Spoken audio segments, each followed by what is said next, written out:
joining us here at GBS News at 9, today, Friday, the 5th of July, 2024. My name is Beatrice Njeri. Our sign language interpreter is Paul Mathenge. Do keep your comments coming in through our SMS line 21144 and GBS TV Africa on all our social media handles. And now, President William Ruto has formed an independent forensic audit task force to audit the public debt and provide the final report within the next 3 months. The head of state, who addressed the nation at State House, Nairobi today, has agreed to do the immense changes in his administration. The national presidential address by Ruto comes one day after he convened a cabinet meeting at State House, as Davis Karani now reports. After conducting several consultative meetings with his cabinet at State House, Nairobi, and what he terms as overwhelming public feedback, President William Ruto has agreed to officially make several changes in his administration. The decision to fill the position of Chief Administrative Secretaries is hereby suspended. The number of advisors in government shall be reduced by 50% within the public service with immediate effect. Budget lines providing for the operations of the office of the First Lady, the spouse of the Deputy President, and the Prime Cabinet Secretary will be removed. The budget for the provision of the Executive Office of the President has been removed and the renovation offices reduced by 50%, according to the head of state. The budget provisions for confidential budgets in various executive offices, including my own office, have been removed, and the budget for renovations across government reduced by 50%.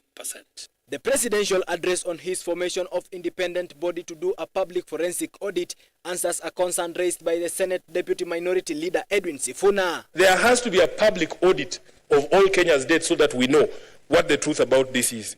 On budget, we have explained, and I've given an example here of how we feel that sometimes our budgeting process is padded in such a way that it allows for budgeted corruption. I have today appointed an independent task force to carry out a comprehensive forensic audit of our public debt and report to us in the next 3 months. Davis Karani, GBS News, Nairobi. President William Ruto has announced further austerity measures to reduce expenditure in the government following the withdrawal of the Finance Bill 2024. Addressing the nation today from State House, Nairobi, Ruto said 47 state corporations with overlapping and duplicative functions will be dissolved, resulting in the elimination of their operational and maintenance costs, and their functions will be integrated into the respective line ministries. Here are the details.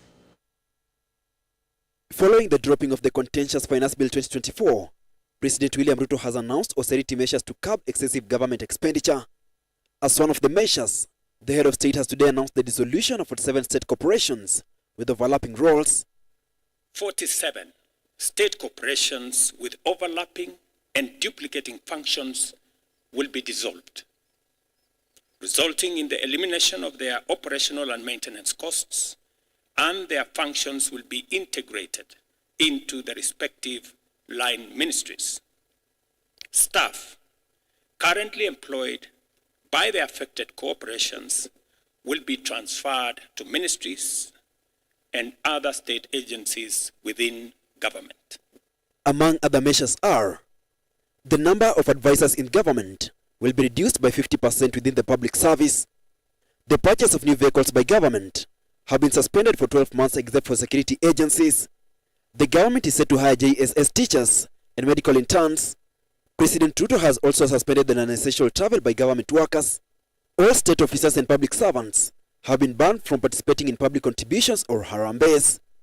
The renovation budget across the government facilities has been reduced by 50%.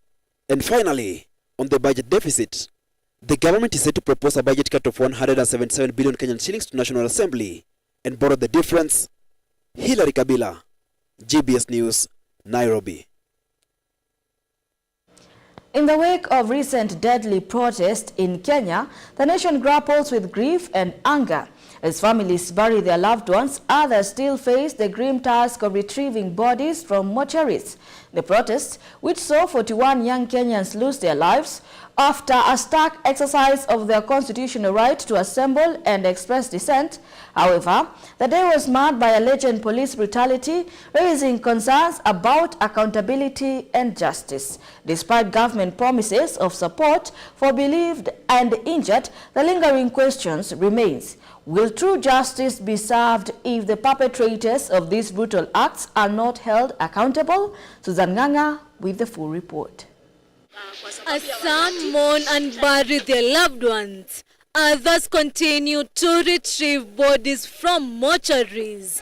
In the aftermath of the deadly Tuesday's protest that claimed the lives of 41 young Kenyans, these individuals had exercised their constitutional right, but were met with alleged police brutality, forcing parents to bury their children prematurely. Kijana yangu first born, imagine. Amesoma mpaka form 4. Mama yake ameikangana, amestruggle. Sasa nimepata kazi ndio hii maandamano akakufa. Mambo munishughulikie mambo ya matanga na nini. Kila siku ananiambia siku moja nitaomoka, utakuwa unanitafuta. Rex alikuwa mpoa. I don't think tushaigombana na Rex. Hatujaigombana, maybe ni juu nilikuwa mdogo. But tukienda tao, tukienda places zote, alikuwa kama big bro yangu. Hiyo time, sijaikuwa na big brother. Rex alikuwa na mastori mingi. Lakini mtoto wetu tumempoteza kwa njia ambayo inaumiza. Mtoto wetu hakukuwa kwa maandamano. Alikuwa ameenda kuchukua mzigo ya chakula. Hata hiyo chakula bado iko North Rift. Hatujaenda kuichukua. Sasa tutachukua tupeleke wapi? The government has pledged support for those who have lost their lives and for those injured during the protest. The government of Kenya will support all those who've lost their lives and those who've been injured. However, questions remain to whether this support will be meaningful without holding the perpetrators accountable for their actions. Sisi kama familia hatuwezi kata kauli tuseme alifanywa hivi. Labda tunaomba tu serikali ni haki tu tujue nini ilifanyika na kulikuaje. Hiyo ndio futi ya familia. In Kenya, police abuse of power is not uncommon. Historically, police officers have enjoyed a degree of impunity, engaging in bribery, imprisonment, and even extrajudicial killings with little fear of repercussions. In 2019, then Interior Minister Fred Matiang'i acknowledged instances of police brutality and vowed to end such impunity, asserting that no officer was above the law and that actions will be taken against offending officers. 3 years down the line, in 2023, during the Maandamano protest, the country witnessed excessive force and brutality by the police, resulting in the deaths of protesters and bystanders alike.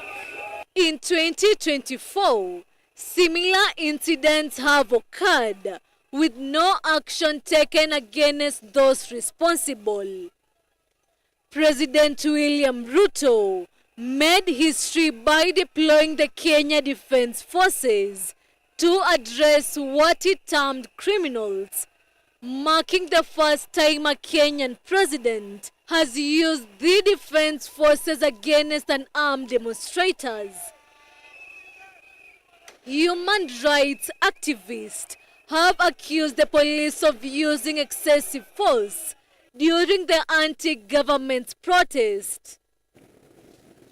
When demonstrations are recorded or people disengage from the streets and go maybe into other spaces like dialogues and whatever, the question of accountability is never resolved. You remember from even 2007, 2015 demonstration, 2017, 2018, last year between March and July, a lot of atrocities were committed.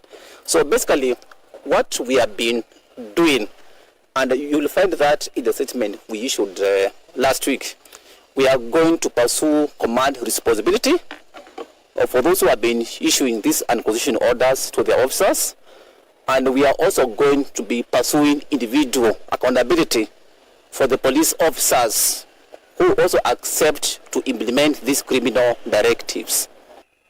There is a growing call for the Directorate of Criminal Investigation to investigate and arrest the officers responsible for the fatalities.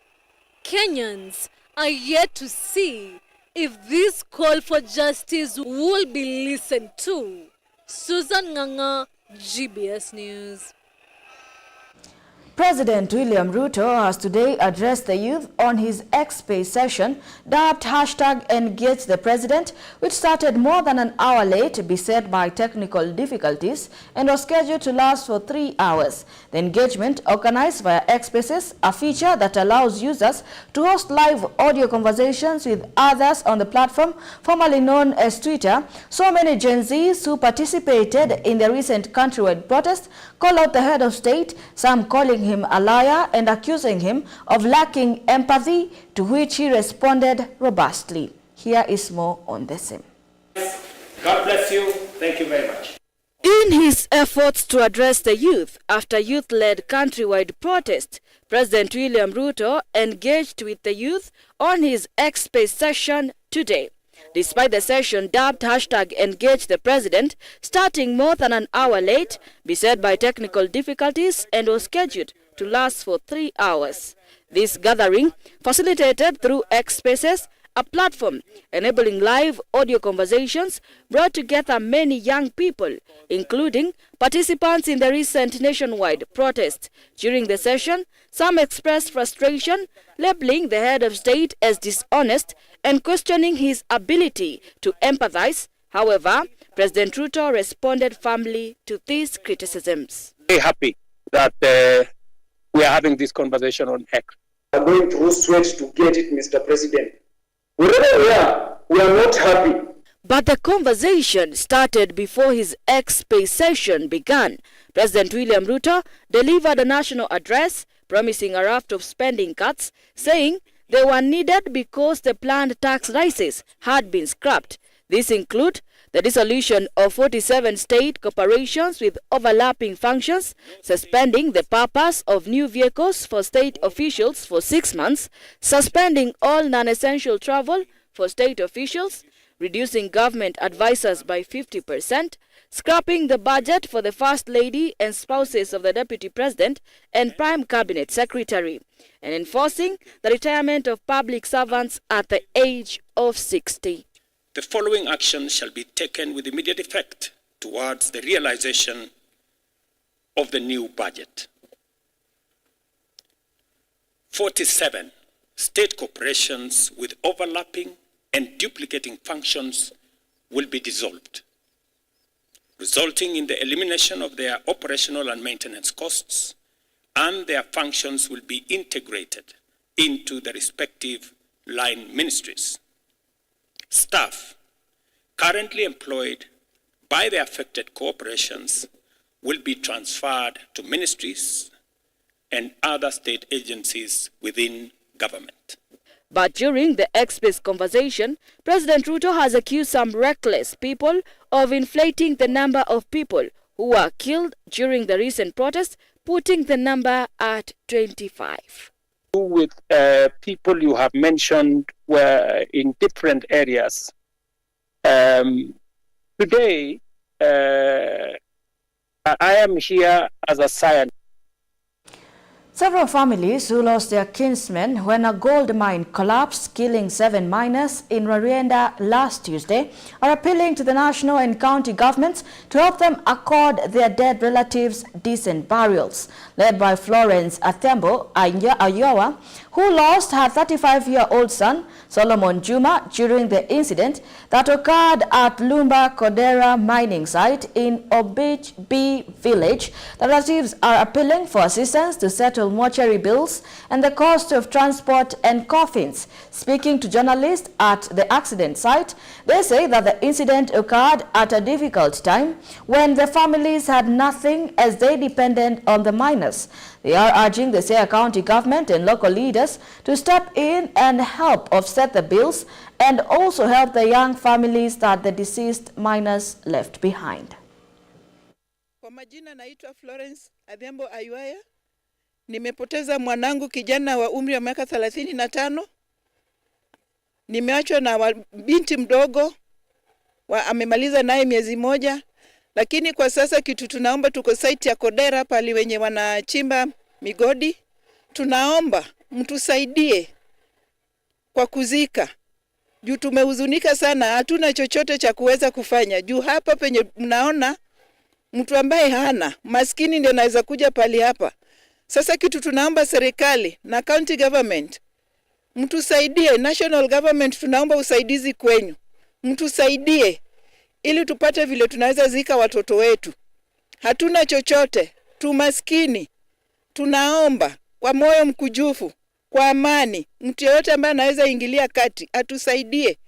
Tunaomba mtusaidie jamani, tafadhali mtusaidie ili tuweze kuzika watoto wetu kwa amani.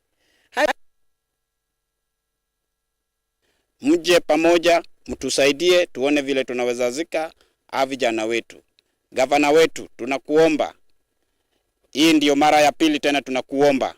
Juu kuna incident yenye ilifanyika mwezi 2 iliyopita, lakini hii sasa ni zaidi.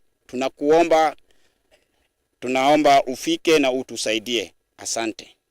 Asanteni sana. Kwa majina, mimi naitwa Solomon Omolo Maima. Mimi ni mkaji wa area hii. Ingawaje mimi ni wa Kisumu County, lakini niko natafuta katika hii county ya Rwanda. Wakati kisa ilifanyika, tulikuwa na wenzangu, tulikuwa tuko kazini. Tulikuwa wengi kiasi ya watu kama 17 ndani ya shimo. Naye ikatokea ajali, ilikuwa ghafla, mchanga kuteleza na kufunika wenzangu, kutufunika. Mimi nikanusurika kifo. Sasa ni huzuni sana kwa wenzangu wenye, kwangu sana kabisa, kwa wenzangu wenye niliwajua, tulikuwa tunaongea pamoja, tunashiriki pamoja, tunafanya kazi pamoja, nikawa nimewatupa. Hadi wa sasa bado sijakuwa kamilifu sana, kili bado sio timamu sana. Kwa sababu kuombeleza wenzangu wenye niliwajua, mko mnafanya kazi pamoja, mnaongea pamoja. Public Service Principal Secretary Amos Gathesha, speaking at Kenya School of Government's Embu, where he presided over the graduation of 2 groups who undertook studies in social development in the Strategic Leadership Development Program, has said that the recent protest by the Gen Z were a wake-up call to the civil service that must now reflect on how they serve the public. Meanwhile, Kirinyaga County Member of Parliament Jane Njeri, speaking in Gichungu constituency when she distributed bags and personal effects to Form 4 candidates, has clarified that they voted against the Finance Bill 2024 after listening to the electorates and especially the flight of the youths. Here is more on the same. Mr. Gathesha underscored the public's dissatisfaction with the quality of government services, urging civil servants to reevaluate their commitment to integrity and honesty in their roles. He also highlighted the efforts to root out fake officers from the service, mentioning ongoing verification of certificates submitted by employees at the time of employment, stating that fake certificate holders would be smoked out and prosecuted. Tuko na imani na wafanyikazi wa serikali wamekuwa wakifanya kazi yao vile inafaa, lakini tumeona Gen Z wameamuka, wanasema kuna yale mambo ambaye haifanyiki vile inafaa. Kwa hivyo serikali imewaambia kujeni tuongee basi tujue Ni mambo gani haya ambaye mnaona ambaye haiendi sambamba? The ceremony was also attended by the chair of the school's board of directors, Justice Charles Nyachai, and the director general of the school, Professor Noura Mohammed. Meanwhile, Kirinyaga MP Jen Jerry emphasized the importance of leaders engaging in activities that directly impact the youth, highlighting their significance as future voters. She also expressed concern over the timing of proposed salary increases for the state officers, as some critical officers such as clinical and interns have not been paid. She commended the president for not signing the finance bill, thus acknowledging his responsiveness to the voices of Kenyans. She also urged the president to take further action, including singling out underperforming cabinet secretaries. Nataka pia niseme ya kwamba nashukuru rais, manake mwanzo alitikia mwito wa vijana wetu na pia wa Wakenya na kuhakikisha kwamba hakusaini ile finance bill. Manake inaonyesha kwamba ni rais ambaye anasikiza. Na mimi kama msimamizi wa kike Kirinyaga, mimi nilikuwa nimepiga no, manake nilikuwa nimewasikiza watu wangu na nilijua ya kwamba watu wangu wanaumia. Na akizungumza na vijana leo, nataka nimpongeze, manake ameonyesha ya kwamba take the first step ya kusikiza. Manake kiongozi yeyote lazima asikize watu wake, manake tunasema ya kwamba supreme power belongs to the people. Elsewhere, the Ministry of Health has launched the National School Deworming Campaign in Kirinyaga, aimed at deworming over 6 million school-going children aged between the ages of 2 to 14 years old. This has seen 28,000 primary and secondary school teachers from 16 counties trained on how to administer the deworming tablets. Dr. Stephen Kaneti, a director in charge of school health at the Ministry of Health, stated that the ministry has preferred to use the school infrastructure so as to reach a large number of children efficiently. He pointed out that statistics indicate a decrease in worm prevalence among children from 35 to 5%, and the current campaigns aim at reducing this to less than 1%. We know very well, as science has proven, they have deleterious effects or quite serious effects on that particular population, and I'm happy as a nation we have made a lot of progress. We have been able to move from a prevalence of over 30% now to just 5%. Stephen Barocco, the head of primary school education at the ministry, emphasized that deworming will significantly contribute to keeping children healthy and in school, enhancing their academic performance. We want to leverage on the teachers that we have. We have trained a number that is approximately 28,000 teachers that have been trained very well by our colleagues from the Ministry of Health. So in this context, the Ministry of Health officials have become teachers, and the teachers have been turned to be medics. Tabitha Nyarinda, GBS News. Many thanks for joining this live broadcast. We have a lot lined up for you in our news segment tonight. But first, let us take a quick break. We'll be right back with even more. Now, for our viewers, they've had this over the past few weeks. Actually, can you try to break down this? What is this called endometriosis? Back and they say, if you're having painful periods, please take it like a woman, which I think is a very wrong thing. Is there an age, a particular age group among women that experience this so much? Or it's just for at any time of age life? In our area of the world, we tend to find more severe forms because of poor health-seeking behavior. So if you have a problem, please don't spend forever before you come starting to look for help. Viewer who is asking, what is the relationship between endometriosis and ovarian cancer? Many people confuse to be just a painful menses rather than endo. So how can you differentiate the two? The story that this lady comes with. So what's the background story? How long has this pain been there? Has it been getting worse? Is it pain in just one space, or is it pain in very many other places as well? How has it developed over time? And how are the patients when you meet them? Thank you for that very important question. In fact, I think that's actually one of the key things we need to discuss in today's interview.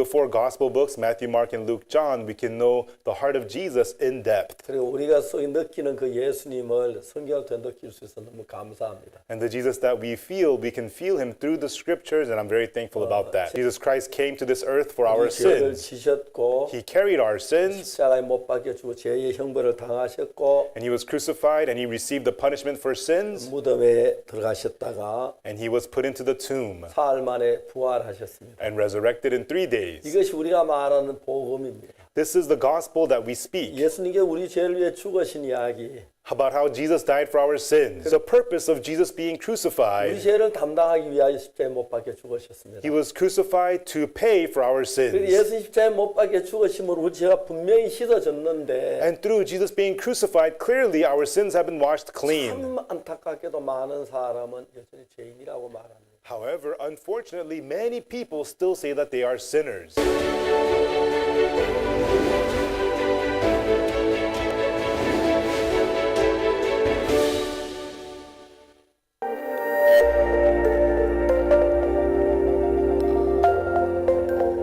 Everywhere, GBS.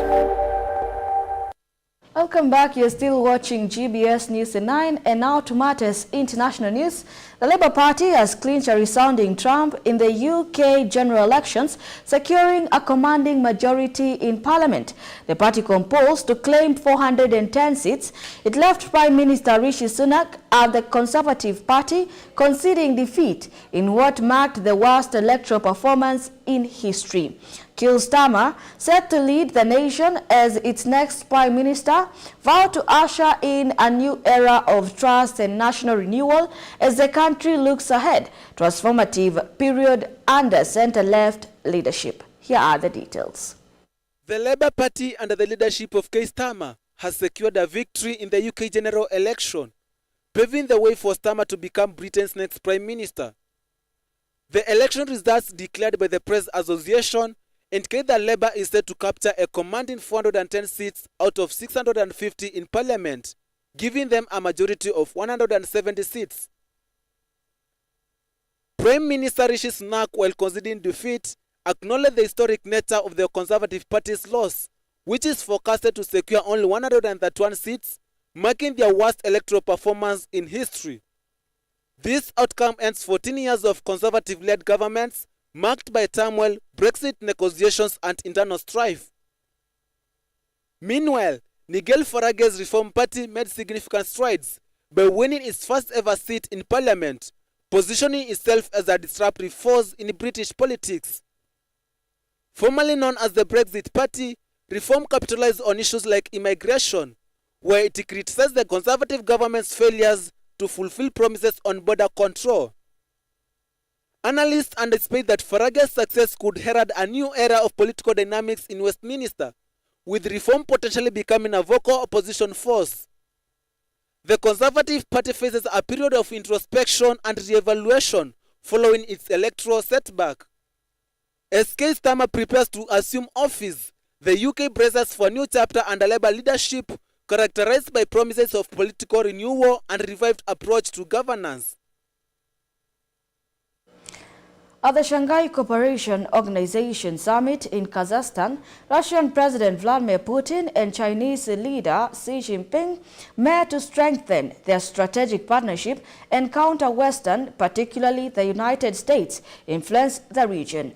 Putin highlighted the significant improvement in trade and tourism between Russia and China, describing the relations as the best period in their history, underlining their partnership aimed to promote a more balanced global order rather than forming blocs against specific nations. Here is more on the same. Russian President Vladimir Putin and Chinese leader Xi Jinping met at the Shanghai Cooperation Organization SCO Summit in Kazakhstan to further their strategic partnership. They emphasized their commitment to promoting a multipolar world order and countering Western, particularly U.S. influence in the region. During the meeting, Putin highlighted the significant improvement in trade and tourism between Russia and China, describing their relations as the best period in their history. Xi Jinping referred to Putin as an old friend and urged regional leaders to consolidate their unity against a real challenge of interference and division. He stressed that their partnership is not aimed at forming blocs against any specific nation, but rather seeks to promote a more balanced global order. The SCO summit brought together leaders from various countries, including India, Iran, and Pakistan, as well as UN Secretary General Antonio Guterres, who called for reaffirming commitment to multilateralism and addressing global challenges. The meeting was seen as an opportunity for Putin to address Russia's stance amid Western sanctions following the Ukraine conflict, and the presence of other observer states highlighted the SCO's growing influence and potential to challenge the US-led global order. It's important that they reflect how countries will contribute to the global transitions essential to keeping 1.5 degrees within reach. Between Putin and Xi Jinping at the SCO summit underscores the strengthening of the Russia-China alliance as they work to counter Western, particularly US influence, and promote a more balanced global order, highlighting the growing importance of the SCO as a platform for dialogue among non-Western nations in addressing regional and global issues. In response to the escalating gang violence, the UN has deployed Kenyan police as part of the multinational security support mission in Haiti. The Kenyan officers, equipped with body armor and weapons, have begun patrolling the streets of Port-au-Prince, while Prime Minister Conil underlined the urgent need to curb the violence perpetrated by armed criminal gangs, which control around 80% of the capital. Prime Minister Gary Conil expressed gratitude for the international assistance in addressing the security crisis, which acts as a gateway to bringing hope to the Caribbean nation. Here are the details. The streets of Port-au-Prince were patrolled by Kenyan police officers on Wednesday, equipped with body armor and automatic weapons. Prime Minister Gary Conil emphasized the urgent need to address the violence perpetrated by armed groups, as criminal gangs currently dominate approximately 80% of the country. Haiti is currently at a critical point with 12,000 armed individuals holding a population of 12 million hostage. At this decisive junction, no project, be it economic or political, can be tackled without addressing the security issue. For that reason, my government welcomed the implementation of the commitments made in Resolution 2699 regarding the multinational security support mission. The deployment of the first contingent of police officers alongside Haitian law enforcement agencies should help put a stop to the barbarity of criminal groups in the country. In conclusion, the deployment of the Kenyan police officers in Haiti marks a significant development in the efforts to address the security crisis in the country. The collaboration between the UN, the Haitian government, and international partners underscores a commitment to restoring stability and security for the people of Haiti. Tunisia's President Kais Saied set the stage for a crucial moment in the country's political landscape, announcing the next presidential election for October 6 amidst increasing controversy and opposition. While his first term nears its end, the upcoming election emerges against a backdrop of economic confusion and a fractured political climate, with key opposition voices demanding reforms before committing to participate, further highlighting the deepening divisions within the North African nation. Here is a full report. Tunisia's President Kais Saied has announced that the next presidential election will be held on October 6th, setting the stage for a critical moment in the country's disorderly political landscape. The decision comes as Saied approaches the end of his first term amidst a backdrop of economic crisis and growing concerns over democratic freedoms. The president's actions of the past year included rewriting the constitution to enhance its authority and imprisoning scores of political opponents and critics. Among them is Rachid Ghannouchi, leader of the largest opposition party, Ennahda, who has been sentenced to multiple years in prison on charges including terrorism support and incitement. In response to the upcoming election announcement, Tunisia's main opposition coalition, the National Salvation Front, which includes Ennahda, has voiced strong reservations. Their concerns echo those of international observers who fear the fairness of the upcoming election under current conditions. As Tunisia prepares for what could be a key moment in its political future, the October election will likely serve as a critical test of public sentiment towards its leadership and the trajectory of the country's democracy. Observers both domestically and internationally will closely monitor developments in the lead-up to the election within ongoing political tensions and concerns over democratic integrity. President Joe Biden is facing growing pressure from within the Democratic Party to withdraw from the 2024 presidential race following his poor debate performance against former President Donald Trump. Biden, who is 81, currently struggled to articulate his points and counter Trump's effectively during the days have remained quiet since Thursday debate. There's a growing private frustration about the Biden campaign response to his disastrous debate performance at a crucial moment in the campaign, particularly in Biden waiting several days to direct damage control with the senior members of his own. Andrea Di Domenico, head of the UN Office for the Coordination of Humanitarian Affairs in the occupied Palestinian territory, reported that an estimated 9 out of 10 people in Gaza have been internally displaced at least once and up to 10 times since October 2023. The recent evacuation ordered by the Israel in Khan Yunis has affected a third of the enclave, further exacerbating the crisis. Here is more on the same. The Gaza Strip is experiencing a humanitarian crisis as a result of Israel-Hamas war. The crisis includes both an impending famine and healthcare collapse. Without the basics, that is food, water, medical care, and shelter, people are enduring unimaginable suffering. At the moment, we estimate that 9 of every 10 people in Gaza Strip have been internally displaced at least once, if not up to 10 times, unfortunately, since October. Continued disruption to aid delivery threaten to undermine the life-saving support that has become so crucial for the survival of people in Gaza.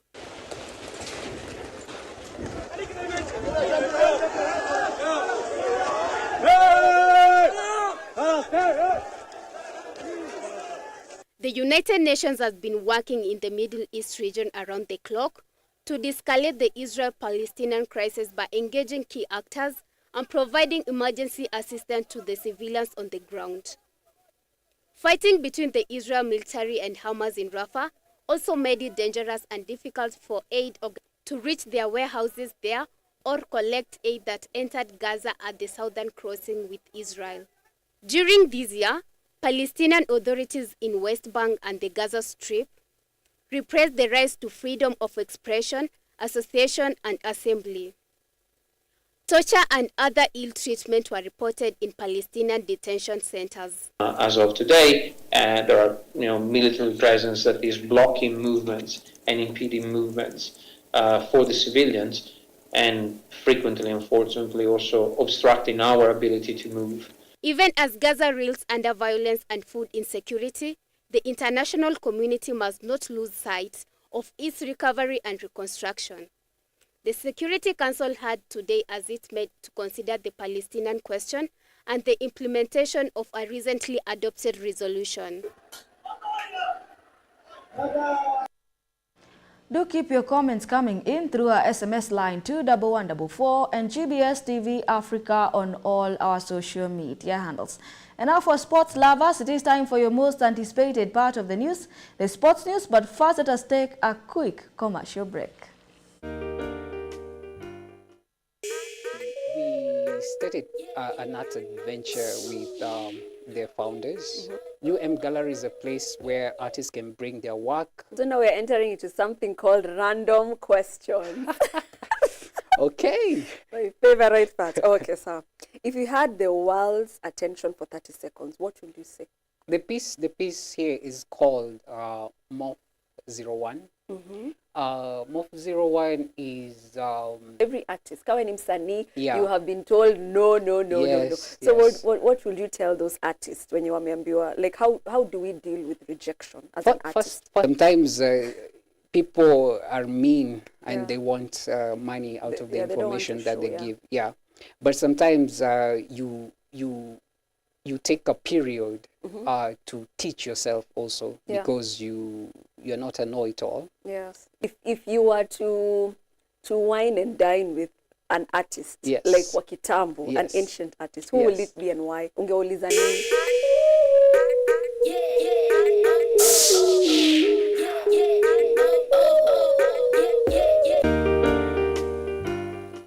Bedero Kenya ukiwa na depression ni kupenda kwako. If you are in Kenya, you get a depression, ni kutaka tu kwako. Sasa Uhuru Park, tutaiba Simba ama? Niulize. Bedero kuna Simba ni bebo. It can affect you and it can affect the community too. So when you hear mental health, just the mental well-being of a person.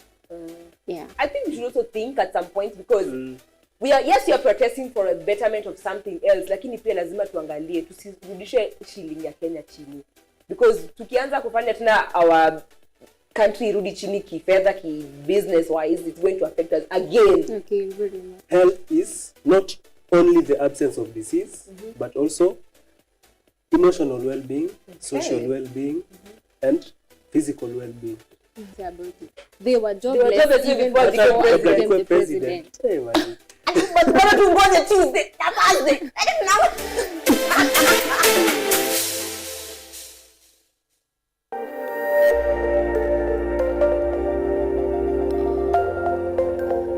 Everywhere, GBS.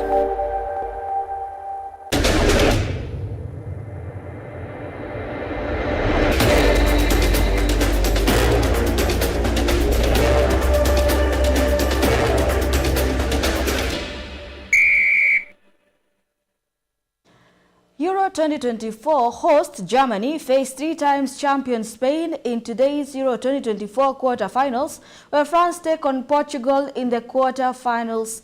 In other quarterfinals fixtures, England will take on Switzerland tomorrow 7 p.m. and Netherlands will face Turkey tomorrow 10 p.m. Here is more on the same. In today's match, it is the hosts versus arguably the best performers of Euro 2024 so far, as Germany face Spain in a huge quarterfinal match at Arena Stuttgart tonight. Spain have been the team that has impressed the most so far with the way they have played. Germany have scored the most goals. Both sides, who are very similar, they like to build from the back and have an organizer or two in. Gundogan and Kroos for Germany, and Rodri and Pedri for Spain. Germany are unbeaten in their past 6 meetings with Spain, and their last match at the Euros was the final in 2008 when Spain won 1-0. In another Euro 2024 tonight, Kylian Mbappe is to play against Cristiano Ronaldo as France prepare to take on Portugal in the Euro 2024 quarterfinal. France have only lost 1 of their past 14 games against Portugal. They have won 11, drawn 2. Although that defeat came in the Euro 2016 final at the Stade de France, which France won 1-0. In Saturday's Euro 2024 match, England will take on Switzerland. This match will be Southgate 100th in charge of England. This will be the 4th meeting between England and Switzerland at a major tournament, and the 3rd at the European Championship. England have drawn 1 game and have won 2 times. In Euro quarterfinal 2024 last match, Netherlands will take on Turkey. This will be the 15th international meeting between Netherlands and Turkey. Netherlands have won 6 games, they have drawn 4 games, and Turkey have won 4 games. Reporting for GBS TV, I am John Kinyanjui. President William Ruto officially flogged off Team Kenya from Paris for Paris 2024 Olympic Games. The multi-sport event runs from the 26th of July to 11th of August. Kenyan track and field athletes achieved the entry standards for Paris 2024 either by passing the direct qualifying mark or time for the track and road races, or by world ranking. In the following events, a maximum of 3 athletes each. The country entered 1 fencer into the Olympic competition, marking the country's debut in the sport. Alexandra Ondolo secured her quarter place in women's AP events. After nominated as the highest-ranked individual fencer, eligible for African Zone through the release of the FIE official ranking for Paris 2024. Your Excellency, sir, with your permission, we'll request that you welcome them each at a time, and I'll start by reading their names as they each approach to shake His Excellency's hand, then take their seat. I'll start with the para-athletes. Veronica Mutua, Mercy Chebet, Boniface Ontunga, Kevin Kipkorir, Reynold Kipkorir, Mary Mora, Timothy Cher.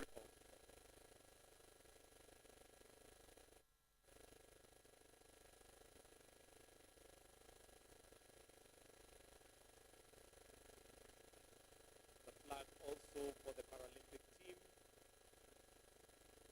after which I shall request, after she has received the flag,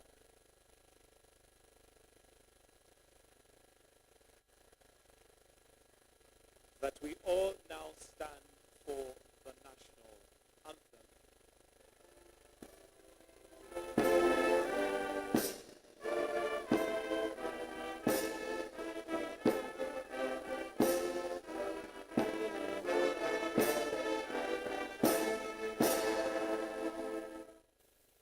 The National Olympic Committee of Kenya, which I'm privileged to lead, and remains the most successful National Olympic Committee in Africa, with 113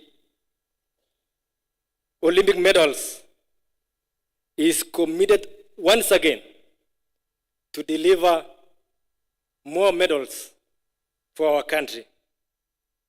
Towards this objective, we have put in place robust logistical travel and transit management plans for Team Kenya.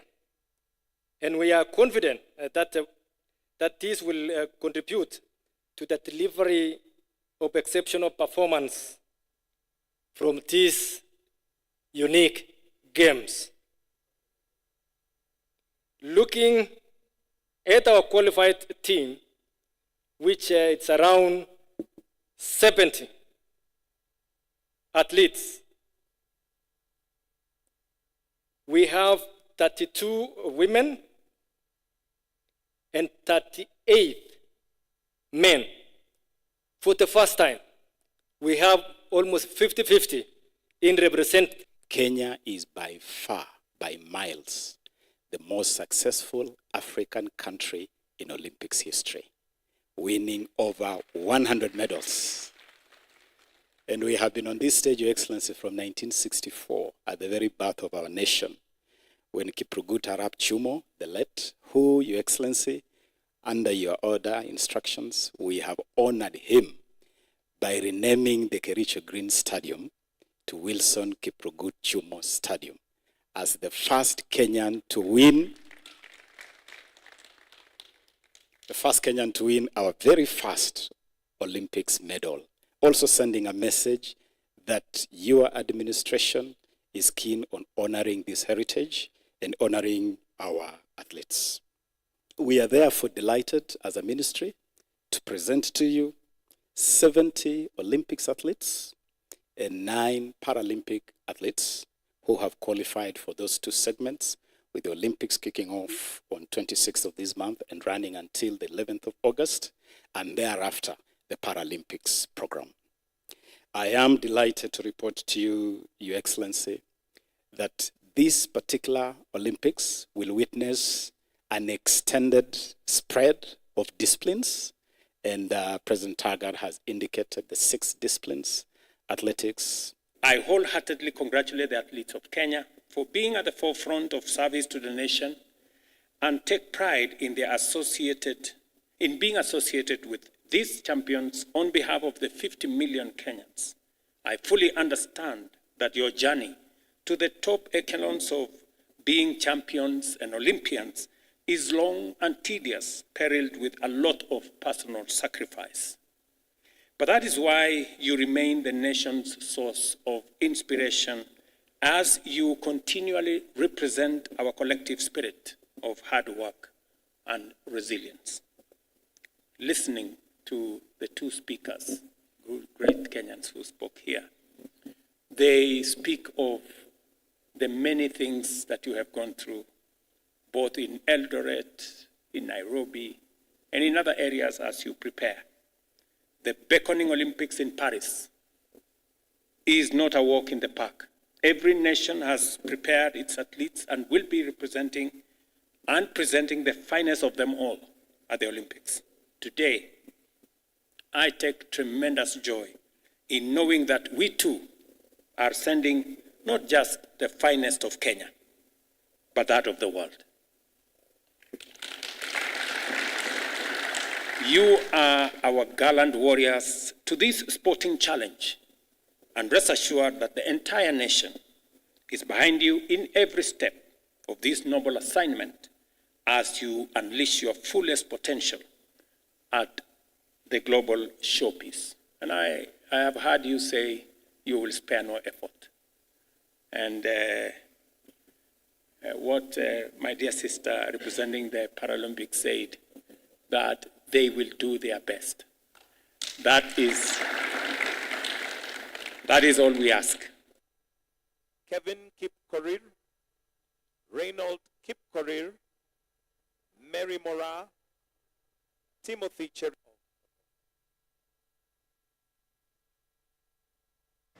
And that sports news brings us to the end of our news segment tonight. Here at GBS News at 9, we make your news our business. My name is Beatrice Njeri. Our sign language interpreter is Paul Mathenge. Good night.